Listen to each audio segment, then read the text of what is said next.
I found the card 3 hours into my first night shift at the Crescent Hotel, taped inside Gene Sims's desk drawer like some kind of parting gift. Of course, I didn't know Gene's name then, just that whoever had this job before me left their keys on the front desk counter and their Honda Civic running in the parking lot with the door hanging open. Chelsea Henry, the hotel manager, called me that same morning. Said she had an opening for night clerk, 11 to 7. Could I start tonight? I'd been out of work for 2 weeks since the lumber mill cut another round of shifts, so I didn't ask too many questions. Just showed up at 10:30 with my social security card and a wrinkled button-down I'd found in the back of my closet. The Crescent sat on a hill overlooking downtown Eureka Springs, all limestone and Victorian gingerbread trim that probably looked impressive during the day. At night, with half the exterior lights burned out and shadows cutting across the wraparound porches, it felt like something out of a bad movie. I parked next to a rusty dumpster and walked through the employee entrance, boots echoing off tile floors that had seen better decades. Chelsea met me in the lobby, 50-something woman with steel gray hair and the kind of handshake that let you know she'd been running this place longer than I'd been alive. She wore a navy blazer that had gone out of style around the same time as the hotel's wallpaper, but everything about her said she didn't much care what anybody thought about it. "You ever work hospitality before?" she asked, leading me behind the front desk. "Some customer service at the hardware store. Nothing fancy." "Good enough. Computer systems straightforward. Check-ins, check-outs, room assignments. Most of our guests this time of year are ghost tour folks and history buffs. They tend to keep reasonable hours." She handed me a laminated badge with my name already printed on it. Drew McCarthy, night clerk. Made it feel more official than I'd expected. "Building's got quite a history," Chelsea said, adjusting her glasses. "Built in 1886 as a cancer hospital. Lot of stories attached to a place this old." The way she said it made me think there was more she wasn't telling me, but I needed the job too much to press. She walked me through the basics, how to work the ancient phone system, where to find extra towels, which credit cards the machine could actually process. Standard stuff, except for the part where she mentioned the freight elevator sometimes made noise at night. "Maintenance issue," she said. "Don't worry about it unless someone complains." Then she left me alone with a stack of paperwork and the kind of quiet that only comes with empty buildings after midnight. The lobby stretched out in front of me, all dark wood and red carpet that probably used to be elegant. A grandfather clock ticked somewhere in the shadows, and the heating system made settling noises that sounded almost like footsteps. I'd been there maybe an hour when I noticed the desk drawer stuck halfway open. Old metal thing that probably came with the building, painted over so many times the handle barely turned. Inside I found the usual office debris, dead pens, paper clips, a roll of antacids that had expired 2 years ago. That's when I saw the edge of something taped to the back wall of the drawer. Took some doing to pry it loose without tearing. Laminated card, about the size of a playing card with 9 lines of text in faded typewriter font. No header, no signature, just a list that started making my skin crawl about halfway through. Never acknowledge guests wearing clothing from before 1940. If towels are requested for room 218 after midnight, slide them under the door without knocking. The woman in the blue dress on the 4th floor is not a guest. I read it twice, then a 3rd time. Each rule got stranger than the last. Something about the morgue elevator activating on its own. Never investigate. Don't make eye contact with children in the hallway after 3 a.m. If you hear singing from the conservatory, turn the radio up loud enough to drown it out. My hands started shaking before I got to the end. Not from fear exactly, but from that feeling you get when someone's playing a joke that's gone on too long. I'd worked enough jobs to know how new guys get treated. Usually it was something harmless. Send the rookie to find a left-handed screwdriver or ask him to check the basement for the sound stretcher. But this felt different, more elaborate. Someone had taken real time to type this up, get it laminated, tape it where only the night clerk would find it. The kind of effort that suggested either a serious commitment to hazing or something else entirely. I turned the card over. Nothing on the back except a small piece of medical tape, yellowed with age. The grandfather clock chimed twice, and I realized I'd been staring at the thing for 20 minutes. Outside, Eureka Springs was dead quiet except for the occasional car winding up the mountain roads. Inside, the hotel settled around me with creaks and sighs that suddenly seemed a lot more ominous than they had an hour ago. I slipped the card into my shirt pocket and tried to focus on the computer screen.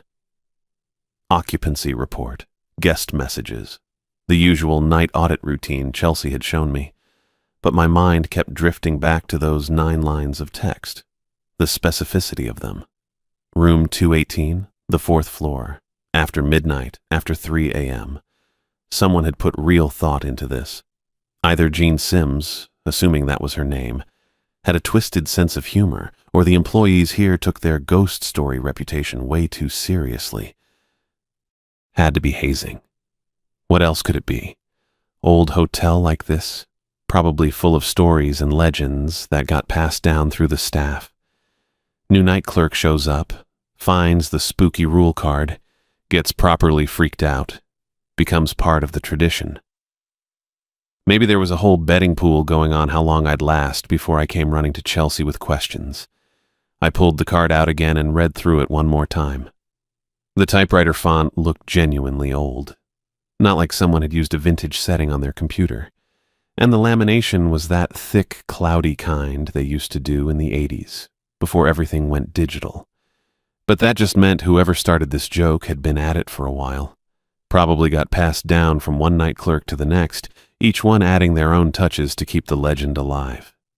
Dark humor for people who worked alone in empty buildings, trying to spook each other with elaborate ghost stories. I folded the card and stuck it back in my pocket. If they wanted to play games, I could play along. Act appropriately spooked for a few days, then let them know I was onto their little tradition. Probably get a good laugh out of everyone once the joke was over. The heating system kicked on with a metallic groan that echoed through the lobby. I turned back to the computer and got on with my shift, telling myself the prickle between my shoulder blades was just the old building settling around me. Just a joke. Had to be. The rest of the rules got stranger from there. I kept reading, squinting at the small print under the fluorescent desk lamp. My coffee had gone cold in the ceramic mug Chelsea'd left for me. One of those hotel freebies with the Crescent logo fading around the rim. The lobby felt bigger in the quiet, like the walls had stepped back a few feet when I wasn't looking. Guests inquiring about Dr. Daniel's treatments should be politely redirected to current spa services. Brochures are located in the concierge stand drawer. I glanced over at the mahogany stand by the elevator bank. Of course, there'd be a drawer I hadn't found yet, probably full of glossy pamphlets advertising hot stone massages and cucumber facials. Made sense they'd want to steer people toward actual services instead of whatever Dr. Daniel was supposed to represent. The next line made my eyebrows climb toward my hairline. Basement storage areas are strictly off limits to all staff during thunderstorm activity. No exceptions. Well, that was specific. I'd worked warehouse jobs where certain areas got flooded during heavy rain. Maybe the Crescent had similar drainage issues. Old buildings in Arkansas weren't exactly known for their waterproofing. Still seemed like an odd thing to put on a night clerk's instruction card instead of just telling maintenance. I took another sip of the cold coffee and kept going. The taste had turned bitter, but I needed the caffeine. The crystal chandelier in the main lobby occasionally reflects images of individuals not physically present in the space. Under no circumstances should staff acknowledge these reflections with gestures or verbal communication. My hand stopped halfway to setting the mug down. I looked up at the chandelier hanging over the seating area. Massive thing, probably weighed more than my car. All those cut crystals caught the light from every angle, throwing little rainbows across the burgundy carpet. Could see myself in a dozen different facets, distorted and multiplied like a funhouse mirror. But that's all it was. Light and reflection and old glass playing tricks. Had to be. I forced myself to keep reading, though my shoulders had gone tight. Formaldehyde odors detected in the governor's suite require immediate notification of management and temporary closure of the affected area. Do not investigate the source personally. The chemical name hit me like a slap. I knew that smell from my grandfather's funeral home visits as a kid. Sharp, medicinal, the kind of scent that stuck in your nose for hours afterward. Why the hell would a hotel room smell like formaldehyde? And why would it happen often enough to need its own rule? My mouth felt dry despite the coffee. The final instruction took up most of the bottom half of the card, printed in slightly larger text, like someone wanted to make sure it got noticed. Under no circumstances should staff provide information regarding surgical records, patient files, or medical documentation from the facility's previous incarnation. Any requests for such information must be declined with the standard response: the hotel no longer maintains access to those historical files. Direct all inquiries to the Eureka Springs Historical Society. My brain caught on that phrase. Previous incarnation, and suddenly Chelsea's words from my interview came flooding back. We'd been sitting in her office, me in my best button-down shirt and the khakis I'd borrowed from my brother, trying to look like management material. She'd been flipping through my application, asking the usual questions about my retail experience and why I wanted to work nights. Standard stuff. Then she'd paused, set the papers down, and looked at me over those wire-rimmed glasses. "You should know this building's history," she'd said in that no-nonsense Arkansas drawl. "Most folks around here already do, but you're not local." I'd nodded, waiting. Man named Norman Daniel ran this place back in the 1930s. Called it a cancer hospital. Promised miracle cures to desperate people, folks who'd tried everything else and had nowhere left to turn. She'd gotten up then, walked to the window overlooking the gardens. Her reflection in the glass looked tired, like she'd told this story too many times. Hundreds of people died in these rooms, came here hoping for healing, and found nothing but false promises and suffering. Daniel was a fraud. No medical training, no real treatments. Just a charlatan taking advantage of human hope. The way she'd said it, flat and matter-of-fact, had made my skin crawl even in the afternoon sunlight. But I'd needed the job, and dead charlatans from the 30s seemed like ancient history. Now, sitting alone in the lobby at 1:30 in the morning, that history felt a lot less ancient. I set the laminated card on the desk blotter, pushing it away from me like it might bite. The fluorescent light hummed overhead, and somewhere in the building's depths, the heating system kicked on with a metallic groan. This had to be a joke. Some kind of initiation ritual for new night staff. See how long the rookie lasted before running screaming into the parking lot. Jean Sims, whoever she was, probably left this thing behind as a parting gift. Maybe even made it up herself on the computer in the back office. The alternative didn't bear thinking about. I leaned back in the desk chair, listening to it creak under my weight. The lobby stretched out in front of me, all shadow and amber light, elegant and ordinary. Just another old hotel in a tourist town, full of antiques and atmosphere, but nothing more sinister than overpriced room service and thin walls. Had to be.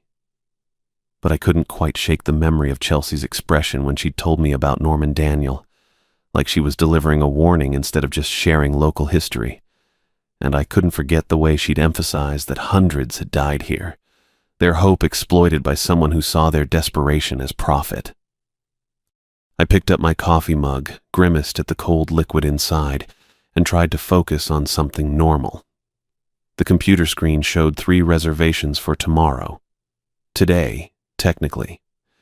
A couple from Little Rock celebrating their anniversary, a businessman from Memphis, and a family driving through from Texas. Regular people doing regular things. Nothing to do with fraudulent doctors or mysterious smells or reflections that weren't supposed to exist. The card sat there on the desk like an accusation, its laminated surface catching the overhead light. Part of me wanted to crumple it up and toss it in the wastebasket, pretend I'd never found it.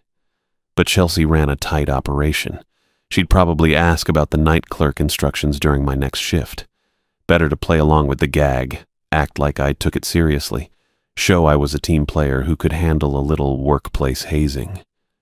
Even if the rules made my skin crawl and my coffee taste like ash in my mouth. 1:47 came and went like any other minute that night. I was sitting at the front desk scrolling through some pointless training modules on the computer when I heard it. The elevator. Not the guest elevator. That one I could see from where I sat, doors closed tight, brass call buttons dark. This was different, deeper, like it was coming from somewhere below the lobby floor. I looked up and saw the brass dial above the other set of doors. The morgue elevator. The needle was moving, ticking down past L for lobby, past B for basement, down to what looked like a sub-basement level I didn't even know existed. The whole dial shuddered when it stopped, like whatever machinery was down there had to work extra hard to make the trip. My mouth went dry. I'd read about this elevator and those rules, but seeing it move on its own was something else entirely. The brass needle hung there for maybe 30 seconds. Long enough for me to start wondering what the hell was down there and why an elevator would be running itself at this hour. Then it started climbing back up. I watched every floor, sub-basement to basement, basement to lobby. The mechanism groaned like it was hauling something heavy, something that didn't want to be moved. When the needle settled on L, I heard the soft ding of arrival. The doors slid open. Empty car. Nothing but that burnished brass interior and the soft glow of the overhead light. But the smell that rolled out hit me like a physical thing. Copper, sharp and metallic, mixed with something chemical. Antiseptic, maybe. The kind of smell you'd expect in a hospital, or worse. My brain caught up then. Rule 4. Something about the morgue elevator and not getting on after midnight. I'd skimmed past it. Figured it was just part of the elaborate prank. But standing there, breathing in that smell, my legs moved without permission. 3 quick steps backward until my hip bumped the front desk. The elevator doors waited. Patient as death. I stared into that empty car and wondered what would have happened if I'd been standing closer.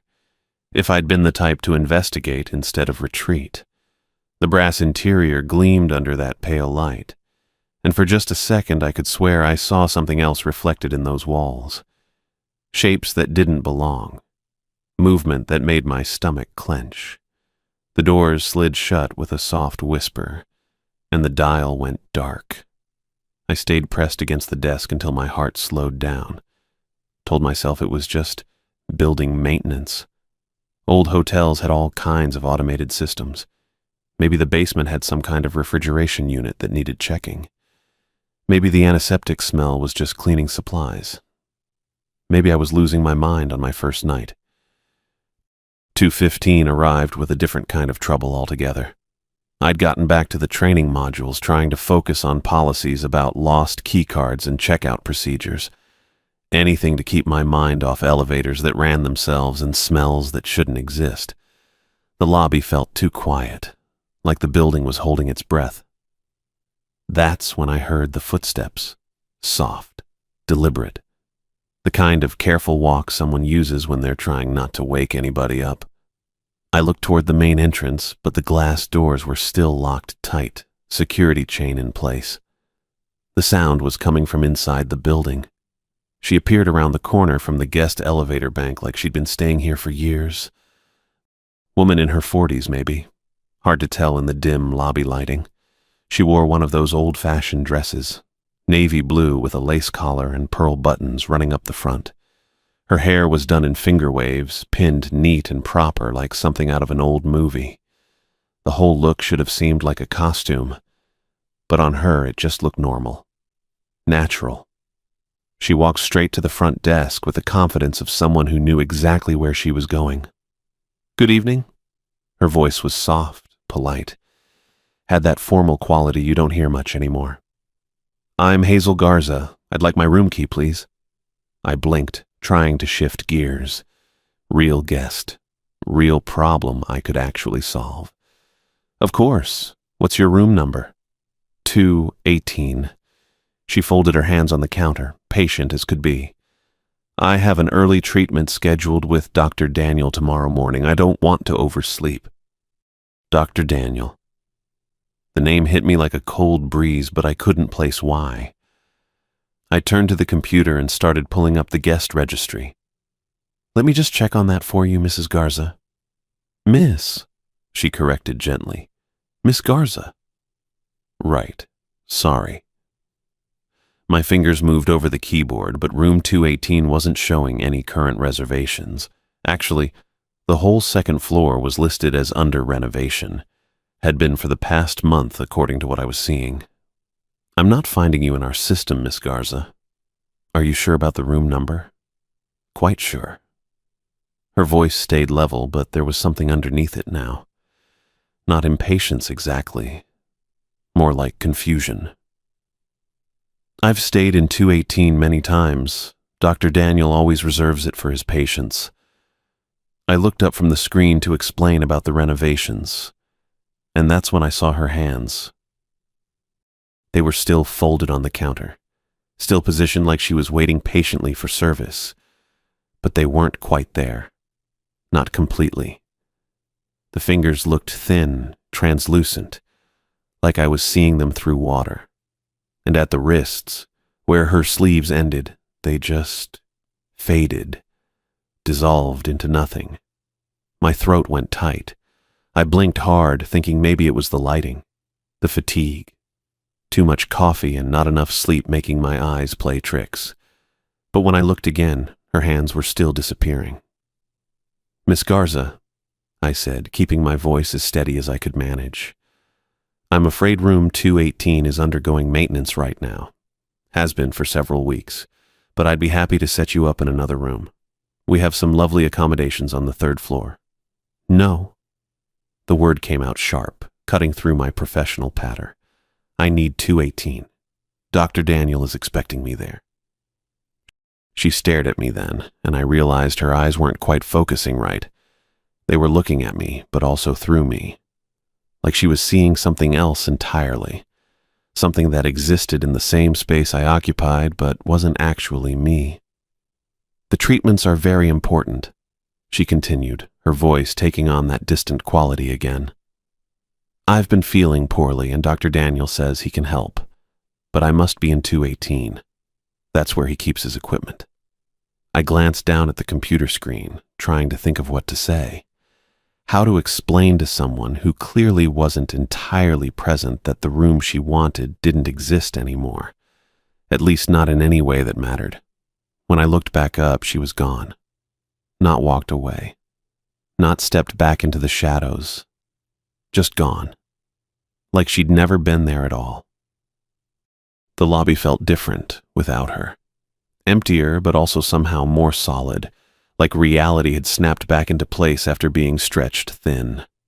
I could smell my own coffee again, could hear the building's heating system cycling on, normal sounds, normal smells, but the computer screen was different. I stared at the guest registry, scrolling up and down through the entries. There it was, plain as day. Garza, Hazel, room 218, check-in date, November 3rd, 1938. My hands were shaking when I reached for the coffee mug. 3 o'clock rolled around with the kind of punctuality that made my stomach drop. The phone rang, that old rotary beast on the front desk that sounded like a fire alarm in the quiet. Front desk. My voice came out steadier than I felt. Fresh towels, please. Woman's voice, soft and polite. Room 218. The blood in my veins turned to ice water. I stared at the guest registry, at Hazel Garza's name written in that careful script from 1938. My pen had left a coffee ring right next to her check-in date. I'll bring those right up, I managed. The line went dead. Not hung up, dead. Like the connection just stopped existing. I sat there for a minute watching the receiver in my hand. The dial tone hummed steady and normal, but my fingers wouldn't let go of the plastic.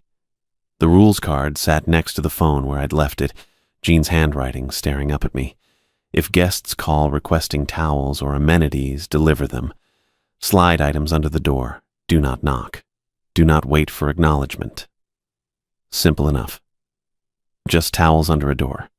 Nothing more complicated than room service, really. The supply closet was down the hall past the elevator. I found a stack of white bath towels, soft and thick, with the hotel's monogram embroidered in gold thread. My hands moved automatic-like while my brain tried to process what I was doing, delivering towels to a woman who'd been dead for 80-odd years. But the registry said she was here. The phone call proved it. And the rules were clear about following instructions. I took the elevator up to the second floor. The hallway stretched out under dim sconces, carpet muffling my footsteps. Room 218 sat at the end, door painted the same forest green as all the others. Nothing special about it. Nothing that screamed haunted or dangerous or wrong. Just a hotel room door. I knelt down and pushed the towels underneath, watching the white terry cloth disappear into the dark gap. They slid easy, like someone was pulling them from the other side. The fabric vanished completely, swallowed up by whatever waited in that room. I stood up, brushing dust off my khakis. Mission accomplished. Time to head back downstairs and pretend this was all perfectly normal. Just another night shift task, checking items off the invisible list. That's when I heard it. Drew. My actual name. Not sir, not front desk, not hey you. Drew.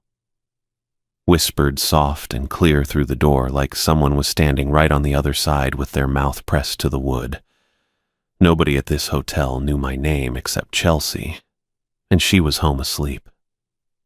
The guest registry didn't list employee information. The name tag on my blazer just said front desk staff in generic block letters. But somebody in room 218 knew exactly who I was. My legs moved before my brain caught up. I turned and ran down that hallway like my ass was on fire, past the elevator, past the supply closet, past everything until I hit the stairwell door and took those steps 3 at a time. My dress shoes slapped against concrete, echoing in the narrow space. I didn't stop until I was back in the lobby, hands pressed flat against the front desk, breathing hard. The chandelier caught my eye first. That massive crystal thing hanging over the seating area, all cut glass and brass fittings. It was reflecting light that wasn't there. I looked up at it direct and saw my own face staring back, distorted in the faceted crystal. Normal enough. But in my peripheral vision, something else was happening. Movement, shapes, people. When I shifted my gaze to the lobby itself, it was empty. Just the burgundy chairs and coffee tables, the oriental rug with its faded patterns, the tall windows looking out at the dark Arkansas hills. Nothing moving except the dust motes floating through the air. But in the chandelier's reflection, the place was packed. Men in 3-piece suits walked across carpet that showed crowded and alive in the crystal. Women in white nursing uniforms pushed wheelchairs through spaces that remained empty when I looked at them straight on. Patients in hospital gowns shuffled between chairs that held nobody in the real world, but somehow supported full conversations in the reflection above my head. I stood there like a statue, neck craned back, watching 2 different versions of the same room exist in the same space. The chandelier showed me what used to be, or maybe what still was in whatever dimension ghosts called home. A working hospital, a place full of people going about their business, treating patients, having conversations, living their lives. Except they weren't living anything anymore. One of the reflected figures looked up at me. A woman in a nurse's cap standing near the windows. She raised her hand slow and deliberate, fingers spread wide. A wave, a greeting, an invitation. My own hand twitched at my side. Natural response, the kind of politeness drilled into you from childhood. Someone waves, you wave back. Basic human courtesy. But Jean's rule echoed in my head. Never wave back at reflections. I kept my hands pressed flat against the desk surface, knuckles white with the effort. The nurse kept waving, patient and persistent. Other figures in the chandelier started to notice me. Heads turned, Eyes focused, more hands began to rise. A whole crowd of dead people trying to get my attention. I forced myself to look down at the desk, at the guest registry, at anything except that crystal chandelier and its impossible reflection. But I could feel them up there, moving through their eternal routines, going about whatever business keeps the dead occupied during the long hours between midnight and dawn. The chandelier tinkled soft above my head, crystal pieces touching in a breeze that didn't exist. The sound was almost musical, almost welcoming, almost like voices calling my name. I kept my eyes on the desk and my hands where they belonged, watching two realities overlap in the space above me while I stood invisible to most of them. Just another night shift worker trying to make it to morning without losing his mind or his soul. 4:30 in the morning, the formaldehyde hit me like walking face first into a brick wall. I'd been sitting at the front desk, half dozing over another pointless training module about guest satisfaction protocols when that smell rolled through the lobby like fog. Chemical sharp, medical clean, the kind of antiseptic stench that made your nose burn and your eyes water without warning. My chair scraped against the marble floor as I shot to my feet. Every instinct I had was screaming at me to get away from that smell, but my brain kept circling back to the rules. Rule number 4. When you smell formaldehyde, open the windows in the governor's suite immediately. The elevator was too slow. I took the stairs 2 at a time, my dress shoes slipping on the worn carpet runners. The smell got stronger with each floor, thick enough to taste now, coating the back of my throat like medicine. By the time I reached the 4th floor, I was breathing through my mouth and trying not to gag. The governor's suite sat at the end of the hallway, door standing slightly ajar. Dim light spilled through the gap, casting a yellow rectangle across the burgundy carpet. I should have knocked. Should have announced myself. Should have done a dozen things differently. Instead, I charged straight in and threw open the first window I could reach. The night air rushed in, cool and clean, cutting through that chemical fog like a blade. I was reaching for the second window when I realized I wasn't alone. A man stood beside the 4-poster bed, his back to me. Tall guy, maybe 6'2", wearing a pristine white coat that looked like it had just come from the dry cleaner. His gray hair was slicked back with something that caught the lamplight, and his hands, Christ, his hands were moving with the kind of precise, practiced motions I'd seen surgeons use on medical shows. The nightstand beside the bed was covered with instruments, surgical instruments, scalpels and forceps and things I couldn't name, all arranged in neat rows like he was preparing for an operation. The metal gleamed under the amber light from the bedside lamp. I must have made some sound, a gasp maybe, or just the creak of floorboards under my feet. The man turned around, and I got my first good look at his face. Pale blue eyes, cold as winter sky. Long face with a prominent brow that cast shadows over those eyes. Thin lips that curved into something that might have been a smile if you didn't look too close. The kind of face that belonged on old medical textbooks, all authority and false reassurance. "Ah," he said, and his voice was smooth as honey over gravel. "You must be here for your treatment." I opened my mouth to tell him he was wrong, that I was just the night clerk, that he shouldn't be in this room at all. But nothing came out. The words stuck in my throat like I'd swallowed paste. He stepped closer and I caught sight of a name tag pinned to his coat. Dr. Seth Daniel, it read in neat black letters. The name hit me like a punch to the gut. I knew that name, not from any guest registry or hotel records, but from somewhere deeper. Somewhere that made my skin crawl and my pulse hammer in my ears. "The tumors won't remove themselves," he continued, gesturing toward the bed with one of those surgical instruments, a scalpel that caught the light and threw it back in sharp flashes. "I've been waiting for you. We have so much work to do." That broke whatever spell had been holding me frozen. I slammed the door and pressed my back against it, feeling the solid wood against my shoulder blades. My heart was beating so hard I could feel it in my throat, in my fingertips, in the space behind my eyes. Footsteps inside the room, slow, deliberate, coming toward the door. The handle turned against my back, metal clicking as it moved. I pressed harder against the door, my dress shoes sliding on the carpet as I tried to find purchase. The handle kept turning, kept clicking, the sound loud as gunshots in the hallway. Then it stopped. I stayed there, pressed against that door like my life depended on it. Maybe it did. My shirt was soaked with sweat under my blazer, and I could taste copper in my mouth where I'd bitten my tongue without realizing it. Every breath came shallow and quick, like I'd just run a marathon. Minutes passed. Could have been 5. Could have been 50. Time moved differently when you were standing in a hotel hallway at 4:30 in the morning, holding a door shut against something that shouldn't exist. The silence from inside the room was worse than the footsteps had been. At least with the footsteps, I knew where he was. Now I had to imagine. Was he still standing by the door, waiting for me to move? Had he gone back to his instruments, preparing for the next poor soul who wandered into his operating theater? Or was he doing something else entirely? Something I didn't want to think about. My legs started shaking. Not from fear, though there was plenty of that, but from the strain of holding myself against the door. The marble floor was cold under my palms, where I'd braced my hands against it, and I could smell my own sweat mixing with the lingering traces of formaldehyde that still clung to my clothes.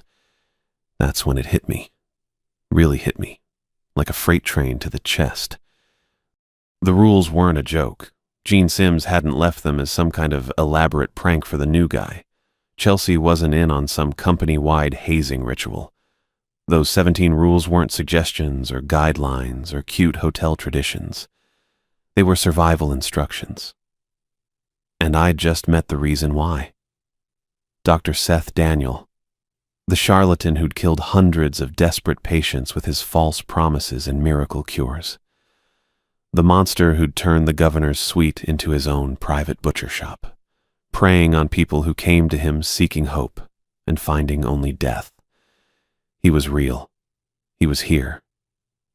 And if I hadn't followed rule number 4, if I hadn't opened those windows when the formaldehyde smell hit, I might have ended up on that nightstand with the rest of his instruments. Dawn broke over the Ozark Mountains at 6:47 in the morning, and I watched every supernatural presence retreat like smoke being sucked through a vent. The change came sudden. One minute I was sitting at the front desk with my hands still shaking from Dr. Daniel's instruments, watching the chandelier throw its fractured light across empty air where his patients had been standing. Next minute, that light shifted, got warmer, cleaner, natural. The shadows in the corners pulled back to normal shadow depth. The temperature stopped feeling like it was being measured in a morgue. I knew the exact moment because I'd been staring at the old clock above the elevator bank, counting down the minutes until my shift ended. 6:46, still watching the chandelier reflect nothing but empty space where Hazel Garza and the others had been. 6:47, and suddenly the lobby felt like just a lobby again. The chandelier crystals caught the early morning light streaming through the tall windows and threw it back in ordinary rainbows across the marble floor. No overlapping realities, no glimpses of people who shouldn't exist. Just hotel furniture and morning sunshine and the kind of silence that came from an empty building instead of the kind that came from holding your breath. My hands wouldn't stop shaking. I kept flexing my fingers, trying to get the feeling back in them, but they just trembled against the desktop like I'd been holding something heavy for too long. Of course, I hadn't been holding anything heavier than a pen all night. Just fear, I guess. Fear weighs more than you'd think when you're carrying it for 6 straight hours. The front desk computer hummed its normal electronic hum. No phantom phone calls. No guest requests from rooms that shouldn't have guests. The elevators sat quiet behind their brass doors. Both of them, the guest elevator and that service elevator I'd learned to fear. Even the air smelled different. Less like old medicine and formaldehyde, more like furniture polish and carpet cleaner. I slumped back in the desk chair and let myself breathe for what felt like the first time since midnight. 7 o'clock brought Chelsea Henry through the front doors with the kind of punctuality that suggested she'd done this walk 1,000 times before. She looked exactly like what you'd expect from a hotel manager in rural Arkansas. Practical blazer over a white blouse, sensible shoes that didn't make noise on the marble, silver hair cut in a no-nonsense bob that probably took her 5 minutes to style every morning. Wire-rimmed glasses that caught the light when she turned her head to survey the lobby. Morning drew. She set her purse behind the counter like she belonged there. Which, I suppose, she did. How was your first night? I opened my mouth to answer that question, then realized I had no idea where to start. With Hazel Garza asking for towels? With the service elevator that shouldn't run? With Dr. Daniel and his collection of surgical tools? Found the rules, I said instead. Chelsea nodded like she'd expected that answer. Good. Jean leave anything else useful in that desk? Just the card. I pulled it from my shirt pocket, still laminated, still listing those 10 rules in Jean's careful handwriting. The paper had gotten warm from being pressed against my chest all night.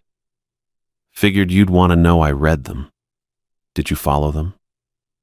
The way she asked that question made my stomach tighten.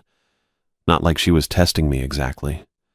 More like she was assessing damage, like asking someone who'd walked through a minefield whether they'd stepped on anything that clicked. Best I could. I set the card on the desktop between us. Had some close calls. Chelsea picked up the card and examined it like she was reading it for the first time, even though she'd probably seen it dozens of times before. Her expression didn't change as she went through the list, just that same neutral, professional look she'd worn during my interview. Which ones gave you trouble? The towel delivery. 3 o'clock phone call. I rubbed my eyes, suddenly feeling how tired I was. Had to figure out Rule 4 the hard way when the formaldehyde smell hit. Dr. Daniel, she said, not like a question. You know about him. Chelsea folded the card and handed it back to me. I know about all of them. She poured herself coffee from the pot I'd made around 4, back when I thought caffeine might help me stay alert enough to survive until morning. The ceramic mug looked small in her hands, and she held it like someone who'd been drinking hotel coffee for decades. Dr. Daniel's patients never stopped returning for treatments that killed them the first time, she said, settling into the chair across from the front desk. Tuberculosis, mostly. Some pneumonia cases. This was back when the Crescent operated as a cancer hospital, 1937 through 40. Dr. Daniel specialized in experimental procedures.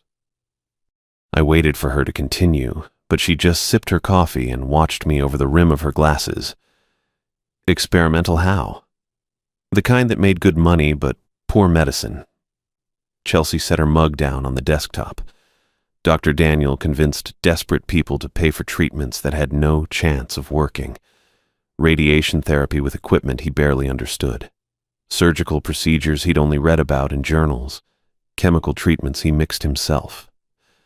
The formaldehyde smell came back to me, that sharp medical reek that had rolled through the lobby like fog. They died here. Most of them. The ones who lived long enough went home to die in their own beds. But they all came back eventually. Chelsea's voice stayed level, matter of fact. Like she was explaining hotel policy instead of talking about ghosts. They never stopped hoping the treatments might work if they just tried one more time. I thought about the surgical instruments I'd seen on Dr. Daniel's nightstand, the bone saw, the scalpels arranged in perfect rows. The rules keep them away. The rules keep the living separated from the dead's endless, desperate hope. Chelsea finished her coffee and stood up. That's what makes them dangerous, Drew. Not anger or malice. Hope. They're still hoping Dr. Daniel can cure them, still believing the next treatment might be the one that works. She walked to the tall windows and looked out at the Ozark Mountains, where the morning light was starting to burn off the valley mist. Hope's a beautiful thing in the living. In the dead, it becomes something else entirely. Chelsea turned back to face me, and her expression had shifted into something I recognized from my interview. Professional, decisive, the look of someone about to make an offer. I'm going to give you a choice, Drew. Same choice I gave Jean when she started. Same one I've given every night clerk who's worked this desk. She reached into her blazer and pulled out a thick folder, maybe 40 pages, bound in the hotel's standard blue cover. You can quit right now with full pay for last night's shift, and I'll find someone else to handle the position. The folder looked official. Employee handbook, probably. The kind of thing most hotels gave you on your first day, full of policies about vacation time and dress codes. Or you can stay and learn the 47 additional rules not included on that laminated card. 47 additional rules.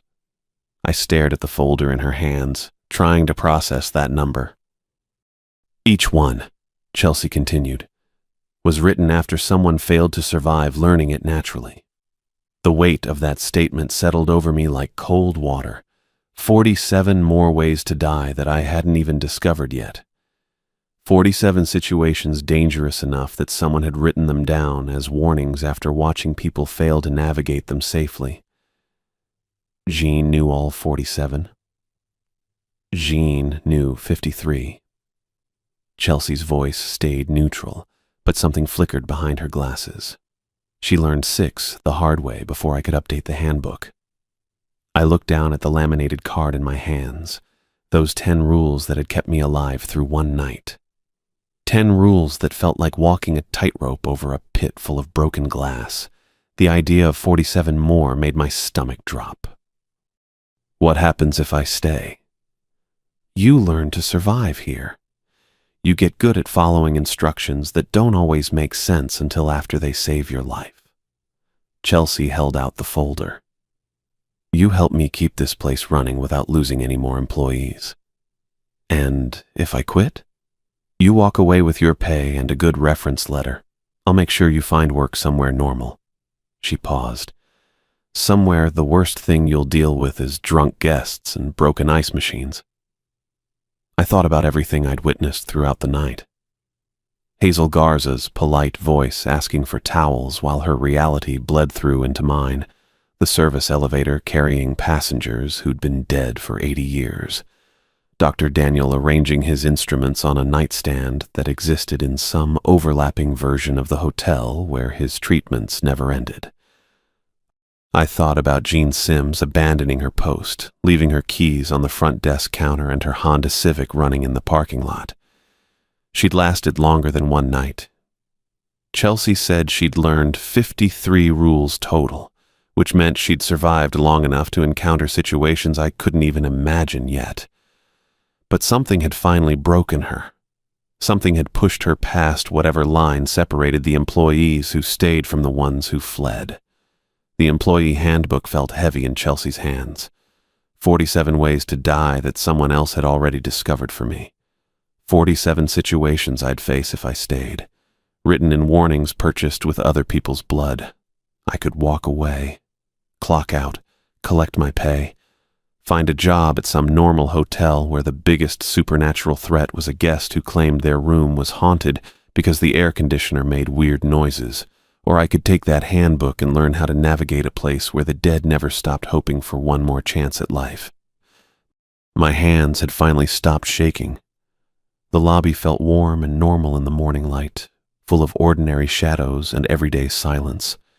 It was easy to convince yourself, sitting there at 7 in the morning, that the night had been some kind of elaborate hallucination. But the laminated card in my pocket was real. The rules written in Jean's careful handwriting were real, and Chelsea Henry was standing there with 47 more reasons why John had eventually left her car running in the parking lot. I took the employee handbook Chelsea offered and walked to the time clock mounted beside the front desk. Clocked in for my second shift,